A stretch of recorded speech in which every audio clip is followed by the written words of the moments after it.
In the pranic system, we talked about the 72,000 nadis. These 72,000 nadis have 114 important junction points in the body. Like in this building, the electrical systems are running, there are many junction points where major meeting of connections are happening. There are 114 junction points in the body. Generally, these are referred to as chakras. The word chakra literally means a wheel. But these are not in the form of circles or wheels. They always meet in the form of a triangle. The nadis always meet in the form of a triangle. Why? I think, there is a arranged triangle being used. It is because that is the basic way the nadis meet. They are the chakras, and the whole yogic system depends on what you do with them. Man, know thyself, and thou shalt know the universe and God. Pythagoras, that triangle dude. When getting started with the New Age concept of chakras, first we have to understand the basics of light and color. If you take white light and shine it through a prism, the light will break into a spectrum of 7 colors. Red, orange, yellow, green, blue, indigo, and violet. Aw yeah, Roy G. Biv. You can do this at home with your own prism, or maybe you tried it in science class at school. We familiarly recognize this as the spectrum of the rainbow, or even more familiar, the basic palette in Photoshop. Scientifically though, this whole prism effect and all of the colors it produces are generally called Newtonian colors, and for the most part are the foundation of the visible color spectrum. Like a cordless microphone, See, without being wired, you're able to transmit. You're quite capable. It's happening, isn't it? So how? See, of the 114 chakras that are there in the body, a chakra literally means a wheel. But what we are referring to is the junction points of the nadis or the energy pathways in the body. These pathways always meet in the form of a triangle. A wheel means a circle. Definitely triangular wheels are more jazzy, isn't it? Would it look better? They always meet in the form of triangles, but we call them a chakra because when we see in somebody, we see it more as a circle because it's radiating a certain dimension of energy.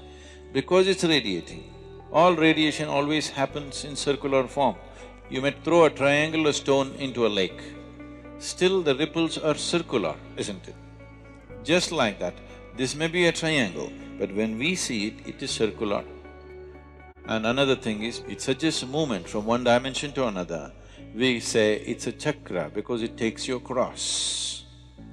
So there are 114 chakras in the system, major chakras, there are more.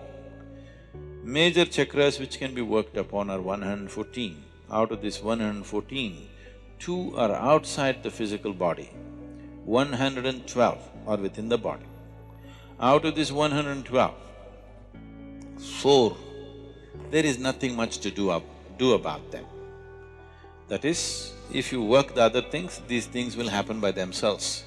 They don't need any system to be worked upon. These 108 are the things that you can work with. The remaining 4 just flower for you, this bonus. If you work well with 108, the other 4 will happen. It's a rewarding place. The other 2 will anyway happen. If these 112 have happened, the other 2 will anyway blossom by themselves. They are not within the physical structure of the body. So these 108, this 108 is a number that is manifested in this system because of 108 being a significant process or a significant number in the making of the solar system. So the diameter of the sun and the distance between the planet and the sun is 108 times over. The diameter of the moon and the distance is 108 times. Many ways you will see 108 being a proportion in the making of the solar system. That is the reason why, otherwise maybe we would have had 160 If suppose we were born in Mars, maybe we would have 160 or whatever. You must check the men and see. Now, of course, there are way more than just 7 colors, especially when you get into different wavelengths of the electromagnetic spectrum and perhaps even different dimensions. But let's just, let's stick with these for now. The thing about color is that each one actually has its own vibration. Red has the longest wavelength and the slowest vibrational frequency, and today we generally recognize it as warm and stimulating. Violet has the shortest wavelength and the fastest frequency, and we recognize it as cool and calming. I don't think I have to describe what happens between these two colors. It's like a frequency change that gets shorter and faster as you move up the spectrum. This basic knowledge, believe it or not, is very important, but we're gonna have to look at some other things first. So what is a chakra? Well, it's usually believed that the word chakra comes from the Sanskrit word meaning wheel, which is partly true, but not the whole story, and we'll get to that later on. In our modern understanding though, a chakra is a wheel-like vortex spinning in a circular motion within the body. It forms a vacuum in the center that draws in energy on a vibrational level and can draw in anything from color vibration to thoughts and feelings of other people that we come into contact with. So in essence, chakras are energy points or centers that run vertically from the top of your head down your spine, or from the bottom all the way up. Think of them like pools of energy in our body. When left to their natural state, they will flow seamlessly, but life is messy and stuff like emotions, abuse, and bad experiences get in the way. And much like moss or algae, it blocks the creek from flowing. Ah, you caught me. I'm quoting Airbender on that last bit. Now, despite how you look at it, there are 7, 8, or 13 primary chakras, as well as over hundreds of smaller, minor ones that are scattered throughout the body along certain channels known as axiotonal lines. We'll cover the 8 and 13 later on though, so for right now, let's stick with the basic 7. So we can transmit this to anybody. Receptivity is the problem. To generate receptivity, there is a lot of work to do.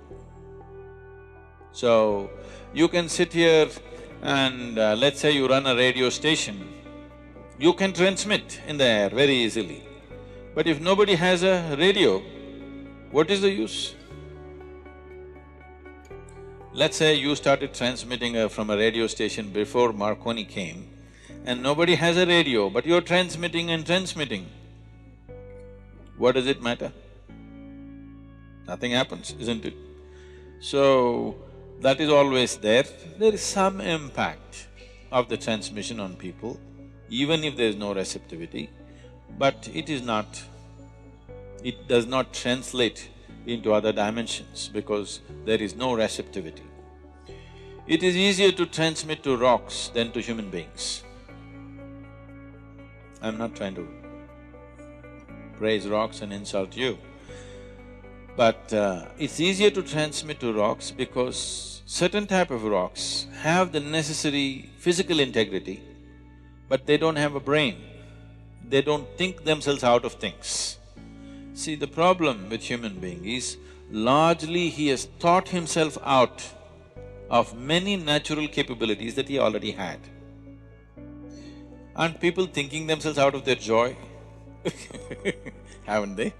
How they were when they were children, haven't they thinking themselves out of their joy and love and natural things that they had? So, human beings are thinking themselves out. Because of that, whatever you give them, they can think themselves out.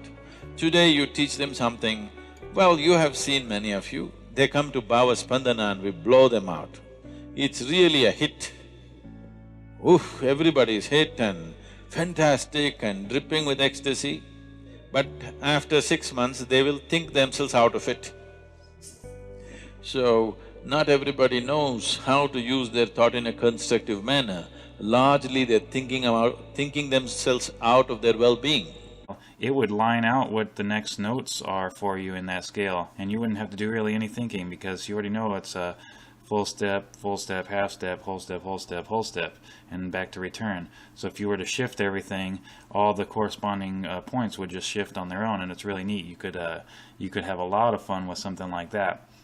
And as you see here, I've taken already, and this is actually from my previous example, but that was not on the video. I have pretty well just drawn a straight up triangle over top of here, and I wrote down the corresponding notes that went with it. You could again tack this on as a separate cutout piece and twist and turn it and see what all these different kind of note combinations you end up with. And some of them are going to sound really kind of silly and maybe not work, but dependent on the shape you make and how either simple or complicated it is, you can really end up with some very interesting things.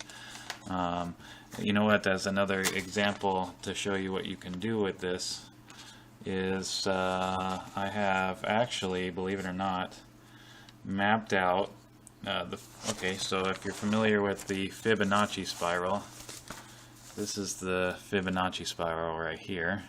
It's a sequence that a lot of people are familiar with. Basically, it's 1, 1, 3, 5, and then it just keeps on adding the previous number, and that's how you would graph it. But what we could do instead of doing that is, let me see if I can find my example here. It's really kind of neat. I took one of these diagrams that I made, and you see I've done this a bunch of times, come up with all kinds of neat stuff. This is actually literally over the circle of fifths, and that's the major scale. So that gives you an idea of the difference in what we're doing here. We're not doing the circle of fifths because of this reason. You see it all appears on the half right there, instead of this beautiful full shape of the same picture. This is the same as that. Well, I seem to have lost it, but as that other shape. Well, here we are. That's the same as that, believe it or not. So this is why I chose to do it the way I have. And you see, I've got all these awesome, neat little things you can do, neat different shapes you can draw over your shape. But what I wanted to show you, and it's around here somewhere. Ah, here we go. I sort of